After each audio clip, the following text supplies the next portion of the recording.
تاریخ ایک ایسے مقام پر پہنچ چکی ہے جہاں پر خود اپنے ہی پیدا شدہ افراد اب چبھنے لگے ہیں، خاص طور پر مقتدر حلقوں کو۔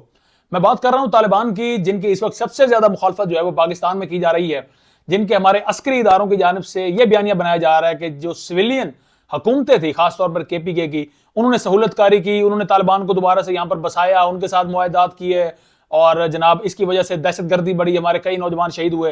تمام DGISPR کی پریس کانفرنس آپ آلریڈی سن چکے ہیں، تو یہ ان کی جانب سے اب اس وقت نیریٹو بلڈ کیا جا رہا ہے، لیکن اب بہت دیر ہو چکی ہے۔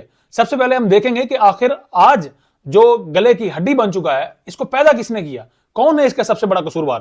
تو اس کے لیے میں آپ کے ذرا سامنے ایک ویڈیو رکھنے جا رہا ہوں، ذرا اس ویڈیو کو غور سے دیکھیے اور سنیے گا۔ ہم مجاہدین لائے پوری دنیا سے، ہم نے طالبان کو ٹرین کیا، انہیں ویپنز دیے، ان کو اندر بھیجا، وہ ہمارے ہیرو تھے۔ ٹھیک ہے، یہ جو حقانی ہے، ہیرو ہے ہمارا جی، ٹھیک ہے، ٹیز کا ہیرو ہے، بالکل۔ اسامہ بن لادن ہمارا ہیرو تھا۔ تو جناب علی، ویڈیو اس وقت آپ دیکھ چکے ہیں۔ ویڈیو میں جو فارمر سابق صدر پاکستان، سابق جنرل پرویز مشرف اس چیز کا اعتراف کر رہا ہے کہ طالبان دنیا کے مختلف علاقوں سے مجاہدین کو اکٹھا کیا، طالبان بنائے، اور اس میں اسامہ بن لادن ان کے ہیرو تھے، اور ان تمام کو ہیرو بنا کر پیش کیا گیا۔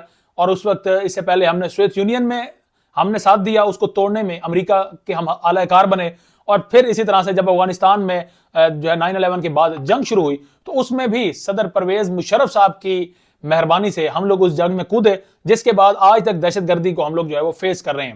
تو یہ اصل میں یعنی کہ پیداوار اس شخص یا اس ادارے کی ہے، خود ہی اس کو پیدا کیا گیا، اور پیدا کرنے کے بعد ان کو استعمال کیا گیا۔ اب استعمال کرنے کے بعد ہمیشہ سے اس کے جو ہے وہ سائیڈ ایفیکٹس بھی سامنے آتے ہیں۔ سائیڈ ایفیکٹ پھر سامنے آئے جب آپ نے ان کو استعمال کر لیا، تو پھر اب استعمال وہ ہو چکے ہیں، اب وہ کہاں جائیں گے، کیا کریں گے؟ ان کے تو مائنڈ سیٹ میں آپ نے ان کا مائنڈ سیٹ ہی ایسا بنا دیا ہے کہ آپ نے انتہا پسندی ان میں کوٹ کوٹ کر بھر دی ہے۔ اب انہوں نے ایکسپلوئٹ کرنا تھا، اور وہ اس وقت کر چکے ہیں اس سے پہلے بھی۔ تو اب آپ کو یاد آیا کہ یہ تو ہم سے بہت بڑی غلطی ہوئی۔ اچھا، آپ خود پر بھی اب غلطی یہ نہیں لے رہے، اب سویلین حکومتوں پر یہ ملبہ ڈالنے کی کوشش کر رہے ہیں کہ جناب کرام یہ ان کی وجہ سے ہوا۔ تو جناب KPK میں یہ جو تمام معاملات بتایا جا رہا ہے کہ عمران خان نے کیا، میں نے خود خواجہ آصف اس وقت وزیر دفاع ہیں، ان کا انٹرویو کیا، انہوں نے کہا کہ وہاں پر اس وقت جنرل باجوہ اس میں براہ راست ملوث تھا، جنرل فیض حمید اس میں براہ راست ملوث تھا، کہ ان کو TTP سے یہ بات کرنے والے یہی دونوں افراد تھے، TTP افغانستان سے، وہاں سے ان کو TTP کو واپس بسانے میں ان کا بڑا کردار تھا۔ اور مراد سعید اس وقت سب سے زیادہ مخالفت کرتا رہا ہے، وہ کہتا رہا ہے کہ آپ ایسا نہ کریں، اس سے دوبارہ سے صوبے میں دہشت گردی بڑھے گی۔ آپ مراد سعید کے جائیں، ابھی بھی ٹویٹر میں کسی بھی سوشل اکاؤنٹس میں جائیں، ان کی آپ سپیچز وہاں پر سنیں، وہ بار بار یہ اس چیز کا ذکر کرتا رہا ہے کہ جناب اس سے دہشت گردی دوبارہ سے پروان چڑھے گی۔ لیکن اس وقت یہ تمام کام کون کر رہے تھے؟ باجوہ صاحب کر رہے تھے، فیض حمید کر رہے تھے۔ یہ کس ادارے سے تعلق رکھتے ہیں وہ سب آپ بھی جانتے ہیں۔ تو اس ادارے نے واپس ان کو بسانے کی کوشش کی۔ اب وہ ادارہ خود کی جان چھڑانے کے لیے وہ کہہ رہا ہے کہ جناب یہ سویلین حکومتوں کا کام ہے۔ سویلین حکومتیں بھی بعد میں کون سی؟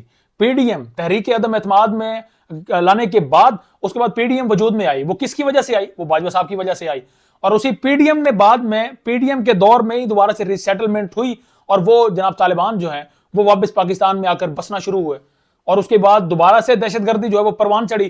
اب اس وقت آپ کو لگ رہا ہے کہ بس صرف آپریشن کریں گے، افغانستان سے جنگ کریں گے تو یہ تمام معاملات کا جو ہے وہ حل نکل آئے گا، تو ایسا کبھی بھی نہیں ہوگا۔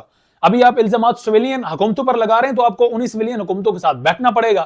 آپ جائیں، آپ وہاں پر ان کے ساتھ بیٹھیں، ان سے مانگیں، مشورہ مانگیں، آپ ان کے ساتھ ڈیبیٹ کریں، ان سے کہیں کہ بھائی آپریشن کرنا ہے یا ان کو باہر نکالنا ہے، تو ان کو کیسے ہم نکال سکتے ہیں؟ وہاں پر جو مقامی لوگ ہیں ان سے آپ گفتگو کریں، ان سے بات کریں، اور ان کو واضح طور پر کہیں کہ بھائی ان کی اب جگہ پاکستان میں ہرگز نہیں ہے، ہم برداشت نہیں کریں گے ان کو، اور پھر جا کر آپ ان کے خلاف آپریشن کریں، جو مرضی کریں۔ تو اب چونکہ اب آپ کا ہی لگایا ہوا پودا ہے، تو اس کو کس طرح سے ختم کرنا ہے، اس ناسور کو جڑ سے اکھاڑ پھینکنا ہے، تو یہ بھی اب آپ کو کرنا پڑے گا۔ اور یہ آپ تبھی کریں گے جب آپ کے ساتھ سویلین جو نمائندے ہیں وہ بھی آپ کے ساتھ ون پیج پر ہوں گے، وہ آپ کے ساتھ بیٹھیں گے، وہاں کے لوگ بھی آپ کے ساتھ ون پیج پر ہوں گے، تب آپ کے لیے چیزیں بہت آسان ہو جائیں گی یہ سب کچھ کرنا، اور تبھی آپ ان جو خارجی ہیں ان سے آپ جان چھڑا سکتے ہیں، ان سے آپ پیچھا چھڑا سکتے ہیں، اور اس کے لیے پھر آپ کو افغانستان سے جنگ کرنے کی بھی ضرورت نہیں ہے، بلکہ آپ کے لیے کافی ایسے معاملات کھل کر آ جائیں گے، سامنے آ جائیں گے کہ جن سے آپ باقاعدہ ان سے جو ہے وہ جان چھڑا سکتے ہیں اپنی۔